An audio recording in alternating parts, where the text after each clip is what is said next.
ትራፎርድ በደስታና በስሜት ተሞልታለች። ማንቸስተር ዩናይትድ ኖቲንጋም ፎረስት 3-2 አሸንፏል። ማንቸስተር ዩናይትድ በኦልድ ትራፎርድ የዚህን የውድድር ዘመን የመጨረሻ የቤት ጨዋታም በታላቅ ድል አጠናቋል። ጨዋታው ግን ከ3 ነጥብ በላይ ትርጉም ነበረው። ይህም ለካስሜሮ የመጨረሻ ምሽት ነበር። ያ የመሃል ሜዳ ላይ እንደ ግድግዳ የቆመው ሁልጊዜ ለማሊያው 100% የሰጠው በትግሉና በመሪነቱ የደጋፊዎችን ልብ የገዛው ተጫዋች ካስሜሮ በኦልድ ትራፎርድ የመጨረሻው ጨዋታውን አድርጓል። ስታዲየሙ በሙሉ በቆሙ ደጋፊዎች ጭብጨባ ተናወጠ።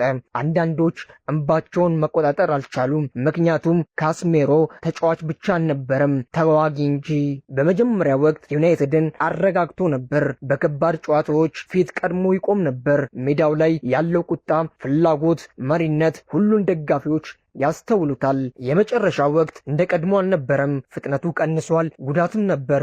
ግን ለዩናይትድ ያደረገው በፍጹም አይረሳም።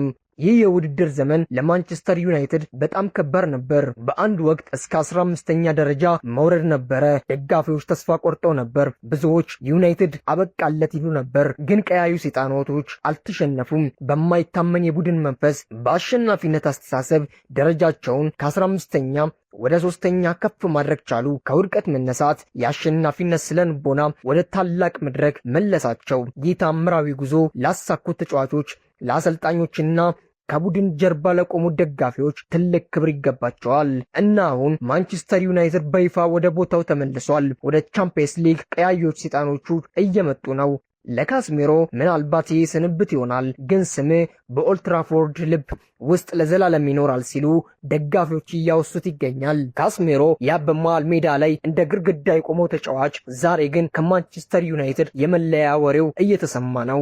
አንድ ጊዜ የአውሮፓን እግር ኳስ ያስፈራ የነበረው ተጫዋች ዛሬ ግን ጊዜው አልፏል የሚል ትችት እየተሰማበት ነው። ግን እውነቱ ይሄ ነው ወይስ ችግሩ በዩናይትድ ውስጥ ነው? ካስሜሮ ወደ ዩናይትድ ሲመጣ ብዙዎች ተገርመው ነበር። ምክንያቱም በሪያል ማድሪድ ሁሉን አሸንፎ ነበር። ቻምፒየንስ ሊግ፣ ላሊጋና ዓለም አቀፍ ዋንጫ ሁሉም በእጁ ውስጥ ነበሩ። ዩናይትድ ያኔ በተበታተነ ቡድን ነበር። መሪ ያስፈልገው ነበር። ጠንካራ የመሃል ሜዳ ተጫዋች ያስፈልገው ነበር እና ካስሜሮ መጣ። በመጀመሪያ ወቅት እውነት ለመናገር ዩናይትድን ቀይሮታል። ጠንካራ ታክቲክ፣ የማይፈራ ተጫዋች፣ መሪነት፣ ሁሉንም ማሳየ። ብዙ ደጋፊዎች ይህ ሰው የጎደለን ነበረ ብለው ይናገሩ ነበር። ግን እግር ኳስ ፈጣን ነው። አንድ ቀን ጀግና ያደርግሃል፣ ሌላ ቀን ደግሞ ትችት ያወርድብሃል። ሁለተኛው ወቅት ሲጀምር ፍጥነቱ ቀነሰ፣ ጉዳት በዛ፣ ስህተቶች ታዩ። ደጋፊዎች ካስሜሮ አልቋል በማለት ጀመሩ። ግን ጥያቄው አንድ ነበር። ችግሩ ካስሜሮ ነው ወይስ ዩናይትድ አመራር? ምክንያቱም በሪያል ማድሪድ ውስጥ ከቶኒ ክሮስ እና ሉካ ሞድሪች ጋር ይጫወት ነበር። ቡድኑ የተደራጀ ነበር። ሁሉም ቦታ ያውቅ ነበር። ዩናይትድ ውስጥ ግን መከላከሉ ይፈርሳል፣ መሃል ሜዳው ይከፈታል፣ ጫናው በሙሉ በካስሜሮ ላይ ይወድቃል። አሁን ደግሞ የመሄዱ ወሬ እየተሰማ ነው። ሳውዲ ሊግ፣ ቱርክ ወይም ወደ ብራዚል ተመርሶ ታሪኩን በክብር ይጨርስ ይሆን? ብዙ ደጋፊዎች አሁንም ይወዱታል። ምክንያቱም ካስሜሮ ተዋጊ ነው። ሜዳ ላይ ሁልጊዜ 100% ይሰጣል። ምናልባት እንደ ድሮ ፈጣን ላይሆን ይችላል፣ ግን ያሸነፈ ተጫዋች መሆኑ አይቀርም።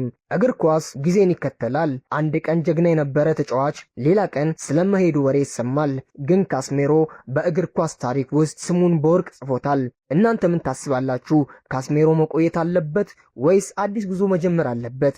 ሐሳብና አስተያየታችሁን ኮሜንት ላይ አስቀምጡልኝ። ይህን ቤት ላይክ፣ ሼር፣ ሰብስክራይብ ማድረግ እንዳይረሳ። ይመቻችሁ።